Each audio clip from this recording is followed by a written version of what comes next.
Good afternoon, all you fine people. Gary Ryan here with you for Monday's Fed League Flash. Recapping yesterday's games. There were three Sunday games, which we haven't had that in a while. So, very interesting weekend. A couple of probable playoff matches or precursors to playoff matches that took place.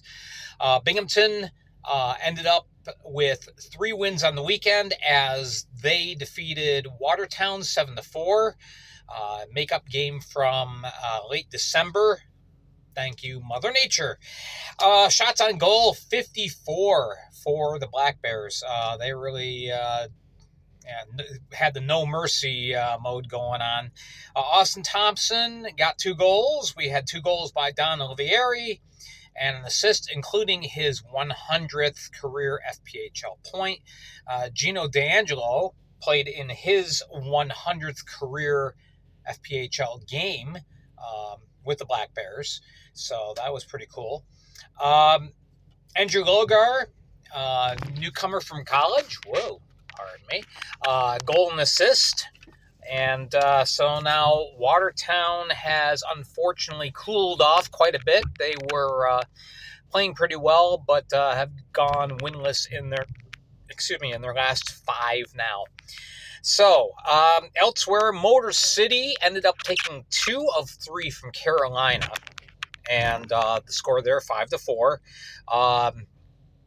Carolina made it a game. They were down 4-0, and they really poured it on in the third period. But nonetheless, Blake Scott ended up saving 36 of 36 through the first 2 periods, and then Trevor Babin came in the third period and held out, made enough saves to get the win. Scott Koash, 2 goals, including the game-winning goal, with 1:05 left, and Derek Makima also had 2 goals. So Motor City took 6 of 9 possible points from Carolina. Now, Carolina was without their number 1 goalie, Mario Cavalier. He got hurt early on in the first period. I believe it was like at the 8-minute mark of Saturday's game, and ended up having to leave, and so Boris Babic took over from there on out. Carolina had 59 shots on goal, but it just wasn't enough. So it wasn't for a lack of offensive opportunities. They just ran out of time, apparently. Last game of the day was the Columbus River Dragons blanking Mississippi 8-0, and Mississippi badly outmanned. Chuck Costello had a hat trick for the River Dragons, and Alexander Jemaev also had 2 goals.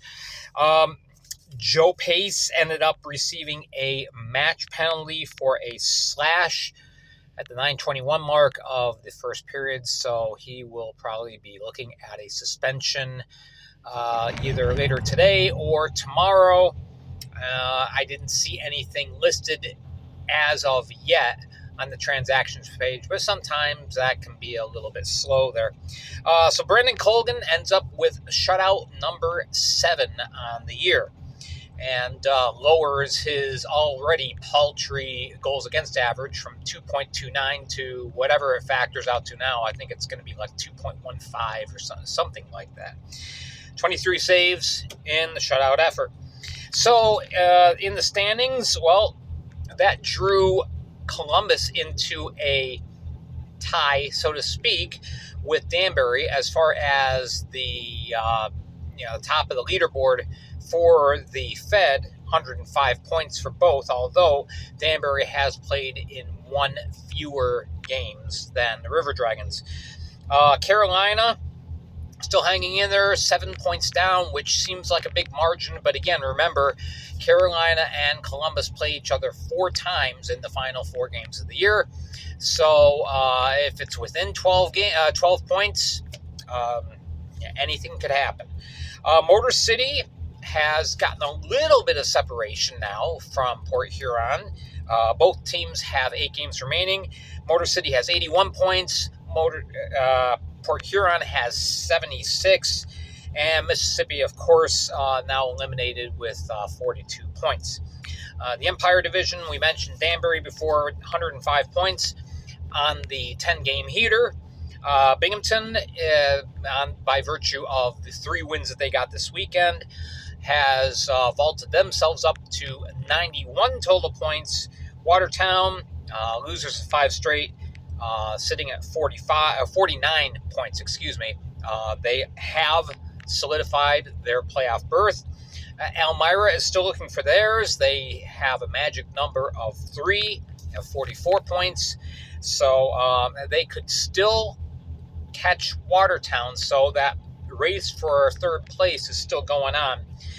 Delaware, it appears that they've run out of time. 17 points, losers of 5 straight.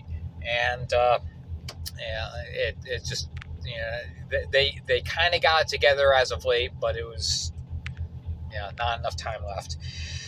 As far as transactions over the weekend,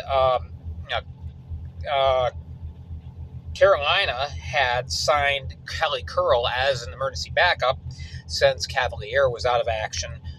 He was not needed in the game yesterday. Carolina also released Richard Pinkowski. There was a potential off-ice incident, which I'm not going to talk about or get into. If you really want to find out what's going on, you can dig through the web and find that out for yourself, but I'm not going to speculate upon that because I wasn't there. All right, so last thing to mention today, Columbus have 3 home games left. They could get to 100,000 as far as overall attendance. They would have to average 41.65 per game, but they could do it. They've got a big place. The arena sits over 7,000 people, so it could happen. Binghamton, 4 home games left. As long as they average 2,300 per game, they'll also cross the century mark. So the very real possibility of 2 teams in the Fed having 100,000 in total attendance for the year, and that's awesome. That's great. All right, that is it for today. As far as tomorrow goes, it's Tuesday, so that means I'm going to be highlighting a team, kind of looking at a team profile, and just kind of picking them apart a little bit. Tomorrow I'm going to be looking at the Motor City Rockers, and they're playing pretty well right now. So we'll dig deep into what's going on in Fraser, Michigan. All right. In the meantime, thank you so much for all of you who have subscribed. Make sure to hit like. You can share this with your friends and comment down below what you think. Let me know, what your predictions are for the playoffs or what you think of Motor City.